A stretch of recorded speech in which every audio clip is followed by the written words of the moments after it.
program. Hello there, and you're welcome. This is your proper properties program on TV, Property Xtra, where we let you know all you need to know about properties in its entirety. And I'm still Yuusuf Akorede, your regular host on the program. Now on Property Xtra, we have been building and constructing and building houses. But let's ask ourselves this question. Between building a house and buying one, which one is actually better? Don't you wonder? Well, that's what we'll be looking at this week. I'll see you on the other side.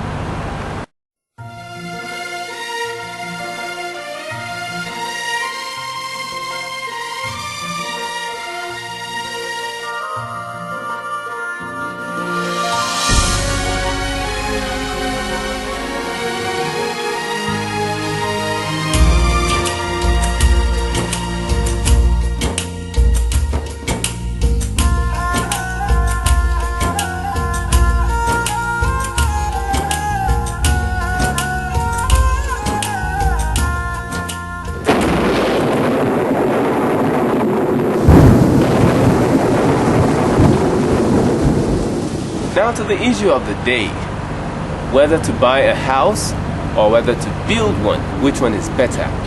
I know you're wondering where exactly we're going to treat that issue, but don't worry, we're going this way.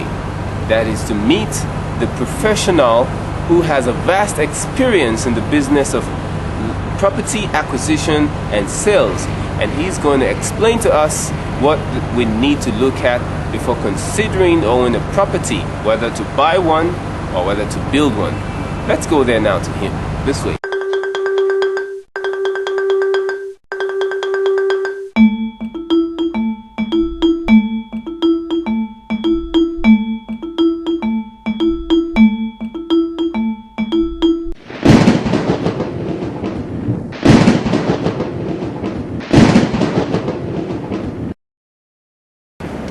Good afternoon, sir. Good afternoon. Can we meet you? Well, my name is Dipo Davies. Now, straight to the point, sir. As a professional and experienced person in the sales and acquisition of properties, can you advise the people at home on what best to do, whether to buy a house or to build one? If you were to advise people, what would you advise them? Well, there are several factors that you will have to put into consideration. Now, many people don't believe this, but it's obviously cheaper for you to build than for you to buy a house. Okay. However, if you are going to buy something like a flat, it's not likely that you can build a flat on your own. You're probably going to buy a flat within a block, or if you want to buy a terrace house. So some house types don't lend themselves to you building them by yourself, unless, of course, you can build them jointly with other people. The advantages of buying a flat or a terrace house is that there are more units of accommodation on a plot of land, and they can share common services like swimming pool, generator, and a few things like that. So if that is the type of property you want, unless you join with others to build it, really you can't build that kind of property yourself. Now I would assume that basically when you are talking about building or buying, you are probably considering a detached house, because that is really the only one that you can consider for that. So, what the issues in building? Firstly, you must find land, and some people consider buying bare land more precarious than buying a already developed property. The belief is that by the time somebody has built a property, if there were any issues on the land, they would have surfaced before he had built it. However, there are many people who have bought houses and later found out that there are problems. There's no other way to confirm the authenticity of a property than engaging the professionals, lawyers, to conduct the search and to ensure that all the various issues are sorted out. Yes. Now, why is it more expensive to buy a house? Well, typically because whoever has built the house is going to make some profit on it. Okay?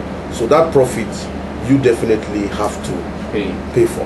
Yes. Okay? Yes, now, so the question now turns on you, how can you save costs when you are building to ensure that, because of maybe lack of knowledge or lack of skill in supervising a building site, you two don't inadvertently pay more because of not knowing how to, or pay for less quality, and so on and so forth. Well, the truth of the matter is that if you consider, and some people also raise the issue of time, they said, I don't have time to build a house.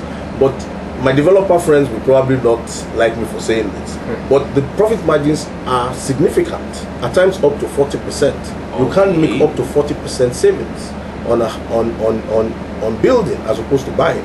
So a house that is 100 million, okay, it's possible for you to get away building it for 60-65 million, inclusive of the land. And that's a lot of gap. That's a lot of gap, and obviously, who wouldn't say he doesn't have enough time to save himself 40 million? I don't know how much you're earning a year. So that is a consideration. Now, how do you get around the issue of not falling into the problem when you're building?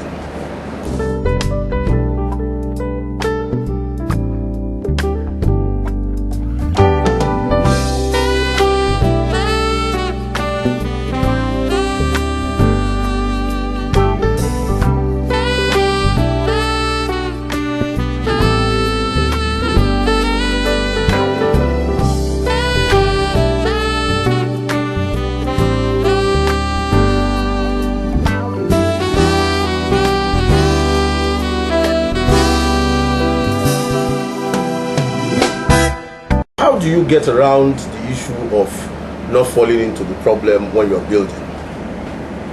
There's really only one way, and that is research, and more research.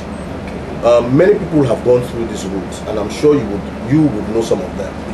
Yes. You can ask people who have done this before. We had interviewed some people in the past who had built, first-time builders. And typically what they do is that they research the contractor they give the contract to. They research him in depth, and they use professionals, quantity surveyors, professional builders who went to school. Yes, not the typical contractors we know of. I'm not even sure there are many of those typical contractors anymore, really, because most builders I meet on sites these days probably have a degree or something or the other. The truth of the matter is that you really have to be a supervisor, and I think the difference in price, the cost that you can save, should make you smart enough to investigate.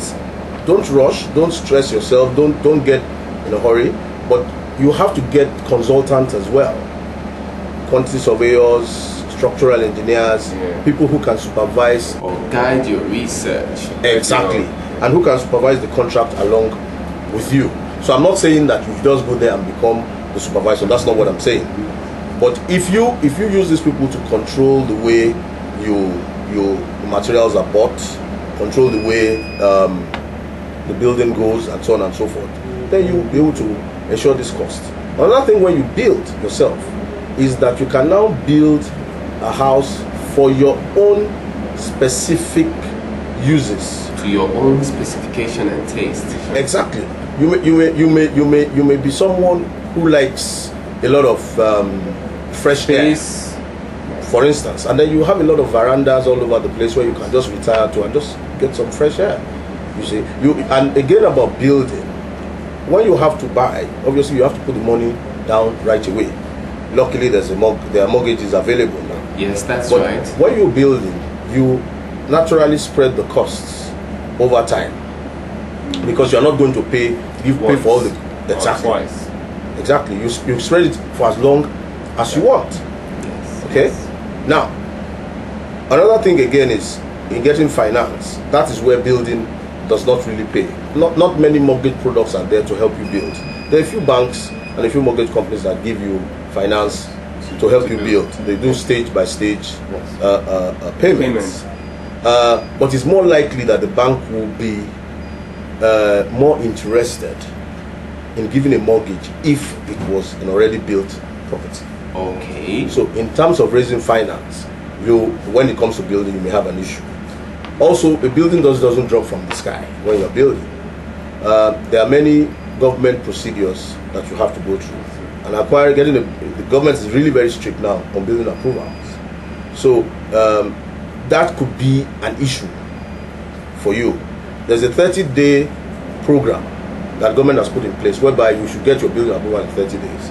But that is subject to you having all the necessary documents on ground and doing the right thing. So if you don't do those things, your building approval could take as long as until you're able to sort out those documents and those issues. So in a nutshell, I think at the end of the day, if I'm to say should you build or should you buy, you have to look at your personal circumstances. I built, so I must also admit that I naturally tend towards you building yourself.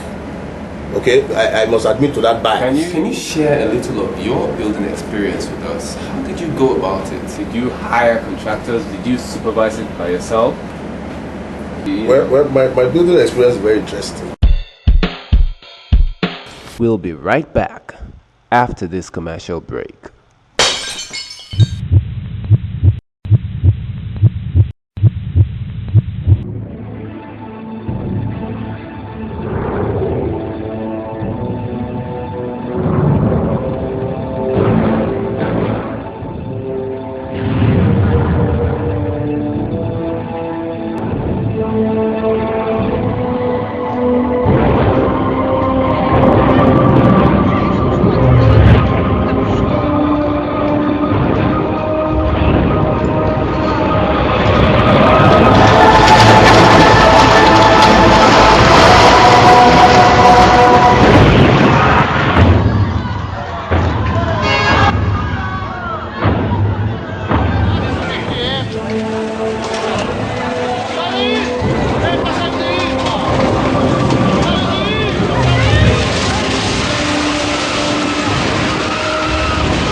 Find out from the experts in the building industry only on Property Xtra.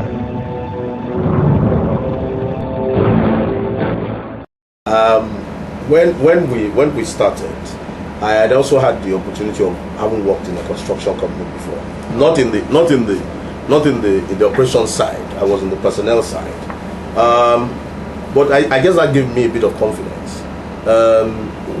When we started, I got my architects to recommend builders. So we gave them the contract documents, they tendered, and we selected one.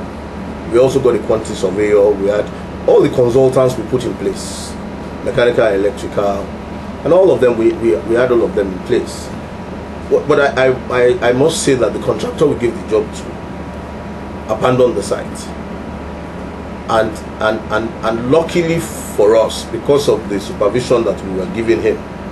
Now this is a contractor who went to school, so let's be clear on that. He just abandoned the site and took away our money. And subsequently people were coming, they had delivered materials to the site and had not been paid. And so these issues were there. So at that point in time, I said, well, I have to do this thing on my own. And so I shopped around for a contractor who I was comfortable with. And I was now buying the materials for him and having the architect supervise along with me, as well as the quantity surveyor to supervise with me. So we weren't doing it alone. My wife too joined in, and building a house actually can make a family even bonds. Have the opportunity to be together and work together as a team. Those who say they don't have time, look, on Saturday and Sunday it's a joy to go to your site. They've put another thing, they've done another thing. I don't understand that issue of no time.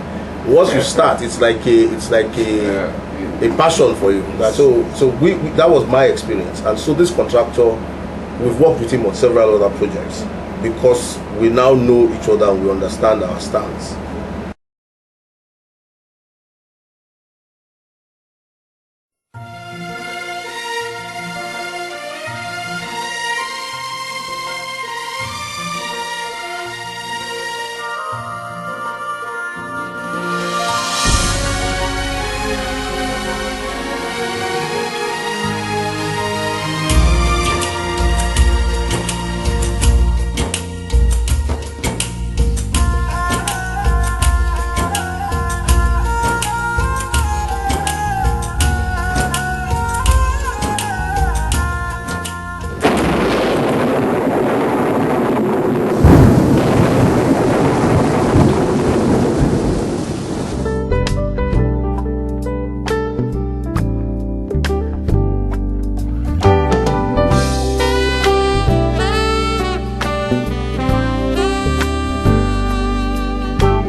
go back to last week where we met Mr. Adewara, who taught us and told us all the challenges we need to be prepared for before embarking on a building project. Let's go to that. Last week, we paid a visit to a construction site where we had a chat with Mr. Debo Adewara, a GIS consultant and building specialist. He gave us insight into the challenges to be prepared for before embarking on a building project, especially using his own experiences. He talked about the challenges of funding, land acquisition, issues surrounding your artisans and technicians, materials that you use, the issues of amonile, and the sudden challenges of unexpected rainfall. And we asked him how and why he was able to supervise his project despite his busy schedule. I have to be on top of the situation. I have to be able to manage the artisans. The artisans, we should all know that these artisans are business-minded people. They are in for this responsibility because of the financial gain that goes with it, and they are likely to mislead you. And now, the conclusion. So what do you do with an artisan that is either slowing down your work or not doing their duties at all, and probably affecting the duties of other artisans on the site? Considering the fact that you have given them some advance payments and you wouldn't want to lose money by sacking them. Yes, thank you very much. The artisans, just like a labor relation, you had issue with most of these people, most especially when the issue of finance is concerned.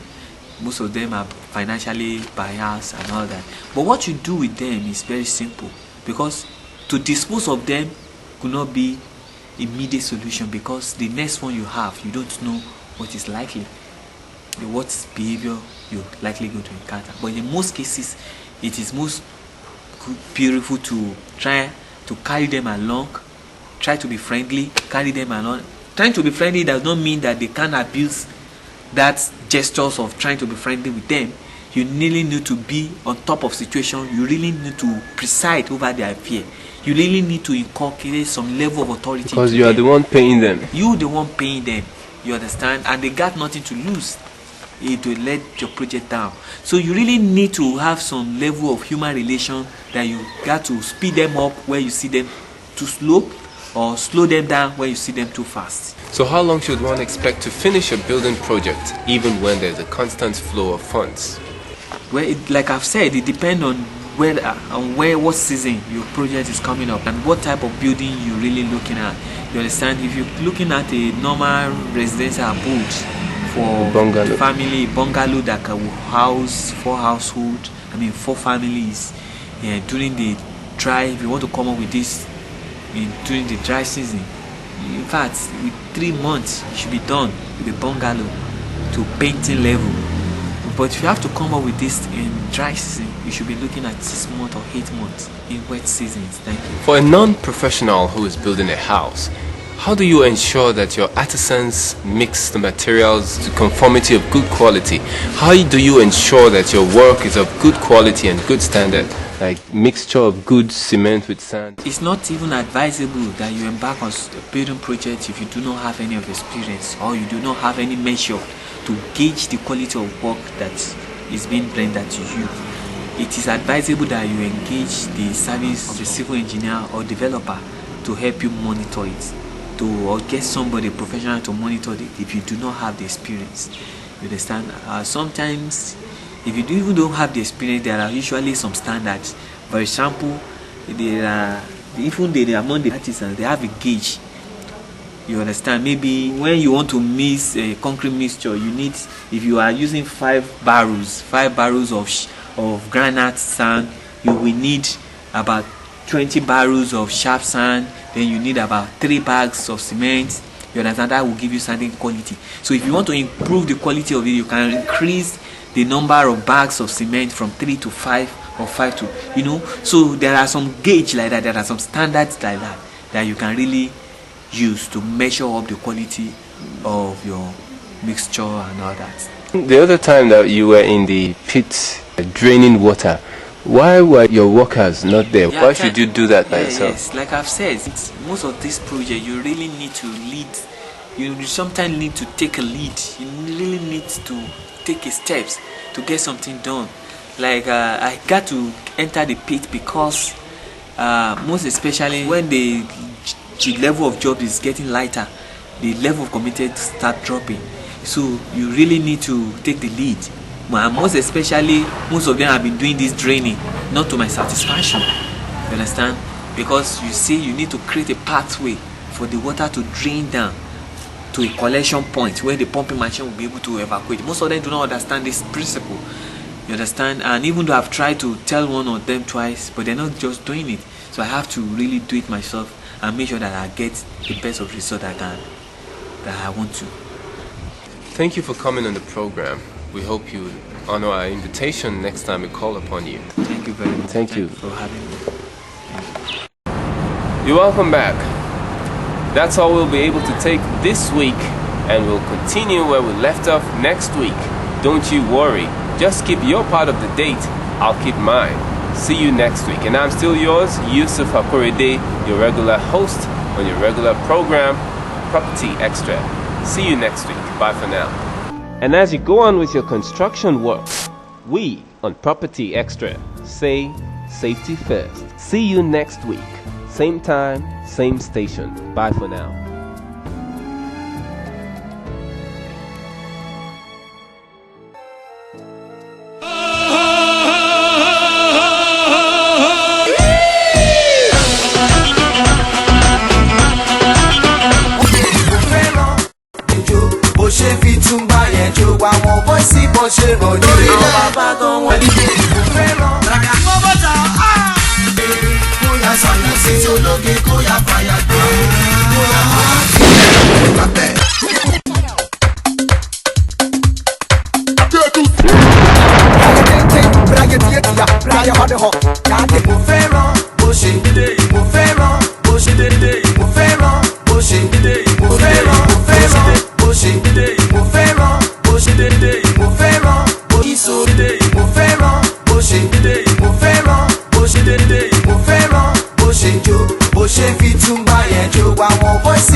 Àwọn bàbá gan wọ́n jí sòrò. Mo fẹ́ràn bó ṣe jó, bó ṣe fi tún bá yẹn jó. Àwọn bọ́ìsì bó ṣe rànjú. Àwọn bàbá gan wọ́n jí sòrò. Ta ló fún ẹ túnbà? Ibo ló gbé rí túnbà? Èyí lè jù túnbà. Ibo ló gbé